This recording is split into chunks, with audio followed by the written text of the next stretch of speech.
I don't like to rinse it out. No, you have to rinse out. Otherwise your broth gonna be so dirty. Hiya.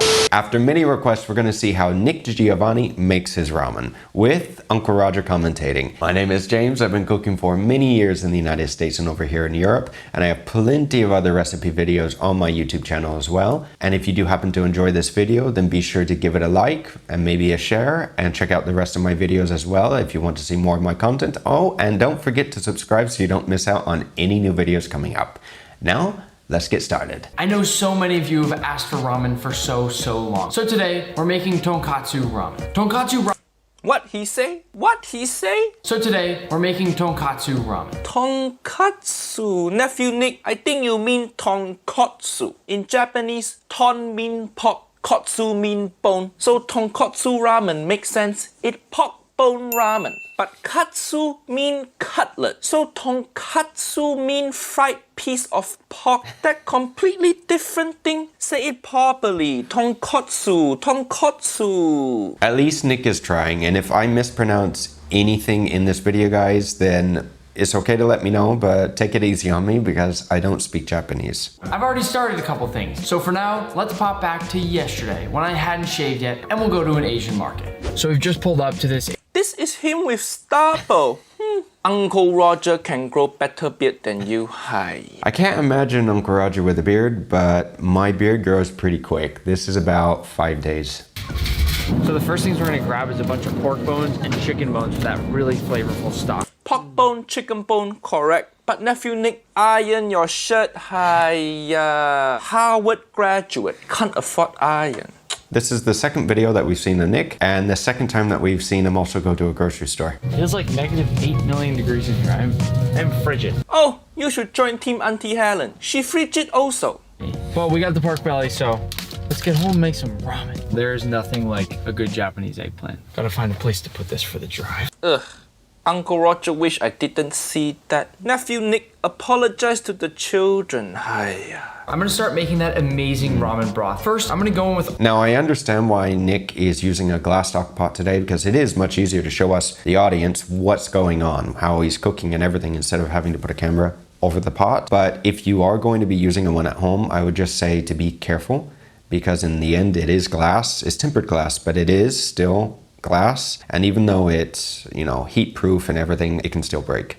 So just be careful if you have one at home. I'm gonna start making that amazing ramen broth. First, I'm gonna go in with all my chicken wings. Next, I'm gonna start taking these pork hocks that we got from the Asian grocery store. Pork hock? As you can see here, there is some meat on the outsides there, but you got a nice big chunk of bone in there, tons of flavor. No. Pork hock. Too much meat on that. You should be using pork bone, not pork hock. If you make tonkotsu broth with hock, you're gonna have too much meat falling off from broth. Make it dirty. Uncle Roger has been doing his research. Now, as I said in the prior videos, that there are a lot of different types of ramen. There are, but there's also a lot of different styles of tonkotsu ramen. Some people prefer to use the backbone or segara. Others prefer to use the femur bones, and even others prefer to use the skull. And actually, guys, let me know what your favorite style of ramen is down below. The type, the style, the ingredients. Once I've tossed in all those pork bones, I'm gonna go ahead and add my last bit of protein in there, which are duck wings. Duck wing? Nobody use duck wing for tonkotsu. Hi. We use pork bone and maybe chicken bone, but I think nephew Nick want to kill all the animal. Why don't you put elephant wing in there also? In the end, you can say this is gonna have a lot of protein in it. I'm gonna cover all of this up with some nice cold and crisp water, then crank up the heat and bring this to a nice rolling boil. Niece and nephew, screenshot this image and send to your vegan friend, because this is vegans' worst nightmare. They see that even dead animal have more company than them. Once this has come to a rolling boil, clear off some of the scum that begins to form on the top. Some people will tell you to rinse this all the way out, but I like to keep all the flavor that's still in there from the bone, so I don't like to rinse it out. No, you have to rinse out. Otherwise your broth gonna be so dirty. Hi. Look at your water. Look at your water. It's so pink already because there's so much scum in animal bone. It looks bad, but it also tastes weird. You need to soak water overnight, throw water away, clean the bone, and start over with fresh water. Hiya. Uncle Roger predict nephew Nick broth gonna be so dirty. Let's see if I correct. Yeah, Uncle Roger's right about this. You can rinse the bones off if you want first, or you can go straight to a pre-boil. And what a pre-boil does is it helps remove all the extra proteins, the myoglobin that are in the bones. It helps extract all the impurities. In the Western kitchens, we typically roast the bones first. Chicken, not always, but with like veal, beef, we roast them first. But I do think at the end, this is going to be more of a brown broth than a milky, creamy white. Now is when we let this go overnight for 12 hours. This is gonna Okay. Couple things. One, there's a big mess underneath Uncle Roger in the kitchen. Two, you may want to use a bigger stock pot when making this because the onions are doing nothing in the air. Like nothing. And if there are any ramen chefs in the audience, then please explain a little better if I don't. But in European cuisine, we add aromatics to our stocks at the beginning. If we're cooking, if we're making demi-glaze, if we're making sauce espagnole, whatever it may be, chicken stock, whatever, we add them at the beginning. To make these broths, the aromatics may not necessarily go in at the very beginning, but they'll be put in a little later because it doesn't take 12 hours to extract the peak amount of flavor or the aromatics out of onions. Because depending on what type of broth that you're making, the ramen chefs know exactly how many hours it will take to achieve the peak amount of flavor from that product. And again, when we're talking about aromatics, it depends on what country we're talking about, because I know that at least in France, when you mean aromatic vegetables, we're talking about mirepoix, carrots, onion, and celery. Here in Spain, it's a little different. This is gonna Okay, 12 hour, okay. Next, we'll do our chashu pork belly. Now, this part you don't have to do overnight, but I'm gonna sous vide it to get it really soft and tender. Ooh, his sweet pork belly. This nephew so fancy. So I'm gonna let this go overnight as well. This pork has been very bad, so we have to tie it up. First,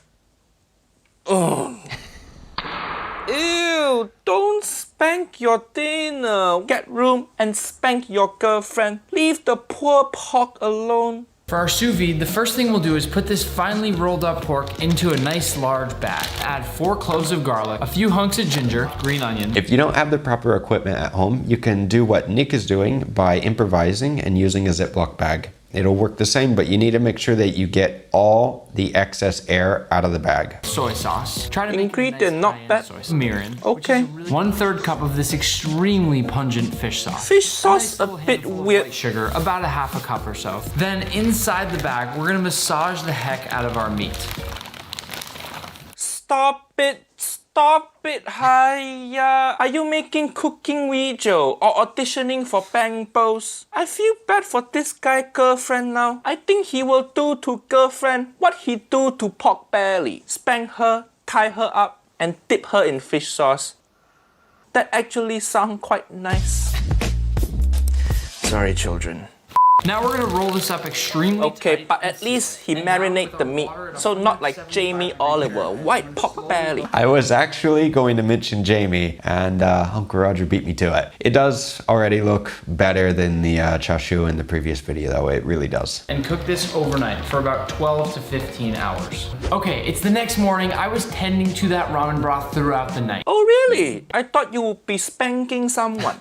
We blew the fuse 3 times last night. So let's start with our soft-boiled eggs. Now that our water's boiling, we're ready to add those eggs. But first, we're gonna add about a tablespoon or 2 of vinegar, which is actually gonna prevent running of the whites of any of these eggs. Running off the whites, that what Uncle Roger called every marathon hour. I'll drop in my 6 eggs. When making hard-boiled eggs, we always add a little bit of vinegar to the water. Some may not, but it is typical. And it does help prevent the eggs from running. But what we also do, if you're making like a lot of eggs, like 20, 30, 40 eggs at a time, you need to place them in the pot first. You can't just be putting them in one by one because otherwise they're not gonna cook at the same time. Drop in my 6 eggs, place on the lid, but we're gonna do it for 6 minutes and 9 seconds, which I promise you, it sounds silly, but it's the perfect time for a soft-boiled egg. 6 minutes 9 seconds. Hiya, another dirty joke by this guy. I can't believe this guy video dirtier than my Nigella Lawson video. 6 minutes even should be enough. But like I said before, if the eggs are chilled or not, it will make a big difference with the time. Here I have a really cold ice bath. Good technique. Straight into the ice bath to halt their cooking. For our ramen egg marinade, we'll combine 3/4 cup of mirin, 1/4 cup soy sauce, dark soy sauce. If you can't find dark soy sauce, Ingredient all correct. now it's time to peel our eggs. But I just wanted to show you guys first how perfect that yolk on the inside. I told you, it's amazing.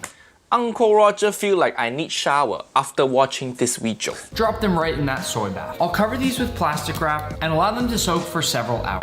Niece and nephew, you see this? If you use plastic wrap like this, the top of egg won't be marinated because it's touching plastic, not the liquid. It will have one white spot on it. Pro tip, use paper towel, like how Way of Ramen channel do with egg. You could do what Jamie did in his video. I only mean by using the Ziploc bag. I don't mean by making the ramen. Our eggs are all set. Next, we're gonna make our tare. It's a really He making tare.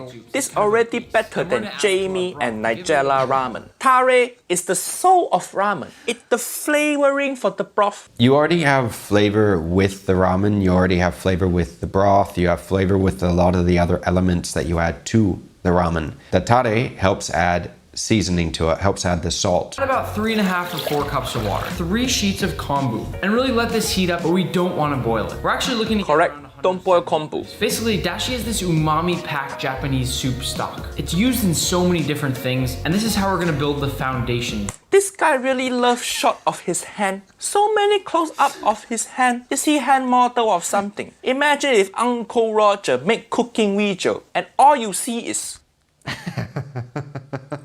Cup of bonito flakes, Okay. dried shiitake mushrooms. I'll turn off the heat and set it aside. Once that incredible dashi is done, we'll strain it into a nice large. oh, pour too fast, some liquid fell out. Don't waste food. It is a good idea to have a chinois, a fine mesh sieve at home. But one thing to look at when buying one, and this style I don't like. I like that it's all stainless steel, but I don't like the fact that it has this thick metal band that goes directly underneath it. When the liquid pours out, instead of going directly straight down, it's going to splatter. And as we've seen, it'll make a mess. So you have to use a deeper pot. There are others that don't have this. They have thin wire bands that go around the bottom instead of this thick one. And I prefer using those instead, other companies.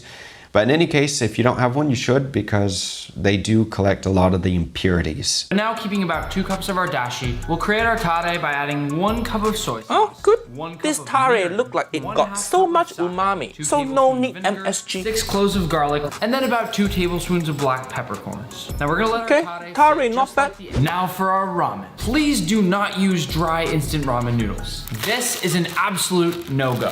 Correct. Don't use packet instant ramen. And also, don't use soba like Jamie Oliver. But Uncle Roger don't recommend niece and nephew make ramen at home. Tonkotsu ramen noodle, very hard to get right at home. Just buy from store. Support your local Japanese store. That's always the case though, if you can get the noodles, because it depends on where you live. If you live in a big city, it's possible maybe, but if you live out in the middle of nowhere, it may be a little more difficult to find the correct ingredients. Ramen noodles are very different in that they need to be alkalinated. That's Correct. basically just a fancy way of saying that we put baking soda in the dough. But another Small correction. Baking soda is sodium bicarbonate, but ramen, you need sodium carbonate. Uncle Roger, so chemistry. switch on that spaghetti head, and then you're ready to roll.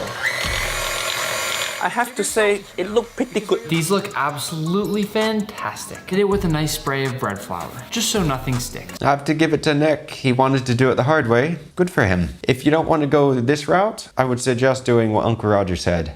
Buy the noodles. It'll make your life easier. With a nice spray of bread flour, just so nothing sticks. Now, our ramen is ready to be cooked. Right here is our 20...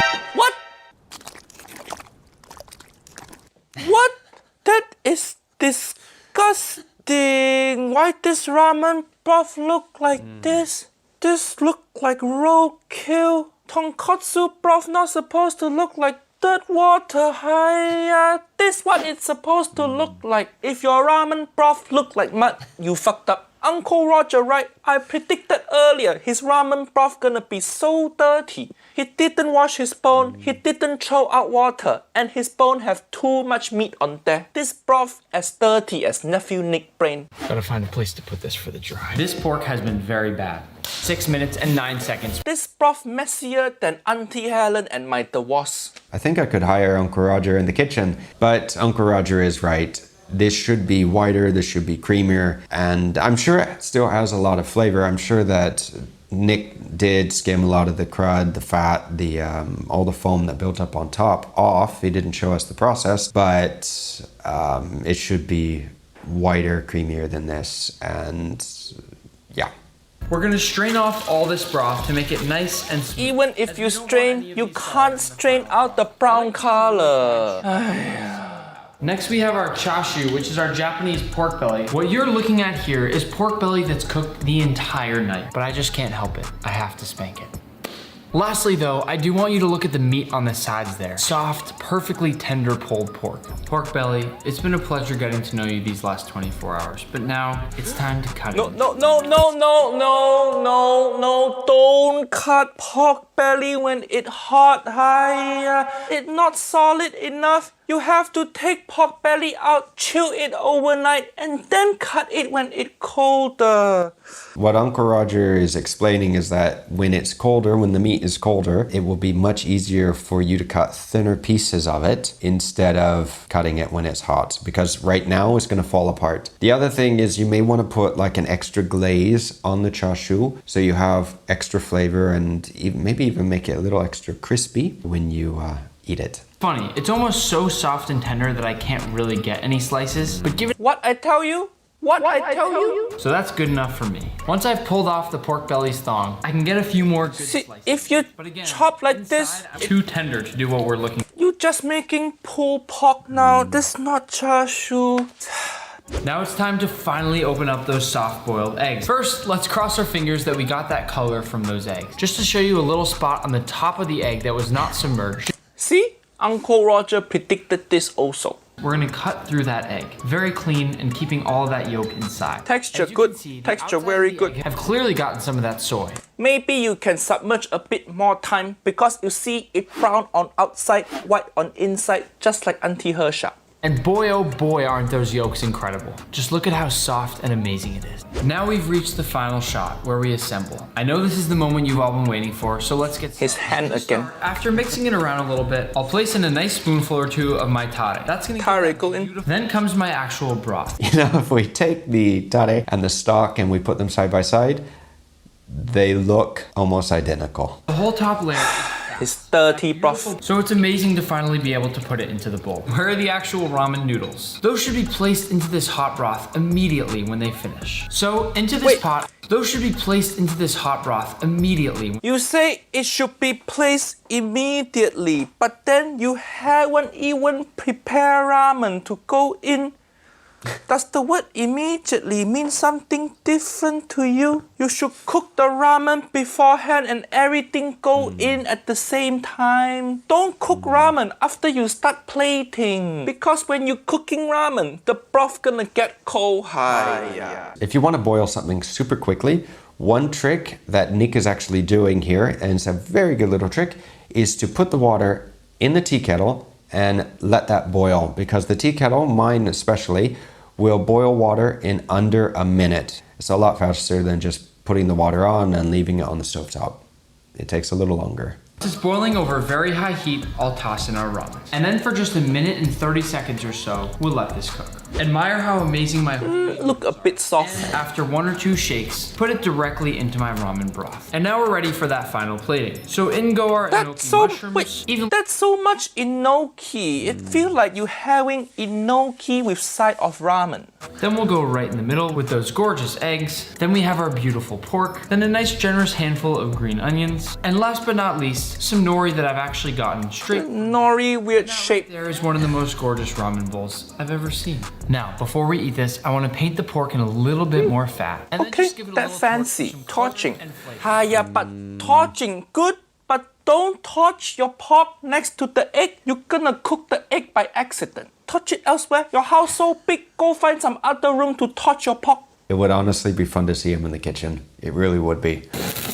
Now our ramen is ready to eat. I do want to say that this is one of the most beautiful bowls of ramen I've ever seen. Okay, this ramen better than Nigella and Jamie ramen because he actually make curry. But nephew Nick, tonkotsu supposed to be white, creamy and sexy, not like brown water. That's the biggest mistake he made. But Uncle Roger liked how much effort he put in. He making noodle from scratch. That's not easy. Out of 5 components of ramen, I think he have at least 4. He forgot to make aroma oil. Nephew Nick, next time clean your pork bone. Don't cut pork belly when it's hot. And no more spanking in cooking video. This is only the second ramen video that we've actually reviewed because we reviewed Jamie twice. But I do have to say that Nick's version looks good. There may be a few little things that you can tweak, which is fine, but he did a good job overall. But he does need to fix the broth because that didn't turn out quite right. Hopefully you guys did enjoy this video, and if you did, then give it a like and don't forget to subscribe, as it means a lot to me and we get a little closer to our goal. And don't forget to watch this next video coming up here if you want to see something else delicious or interesting. And let me know your thoughts as well on what you would like me to review next. Until next time, take care.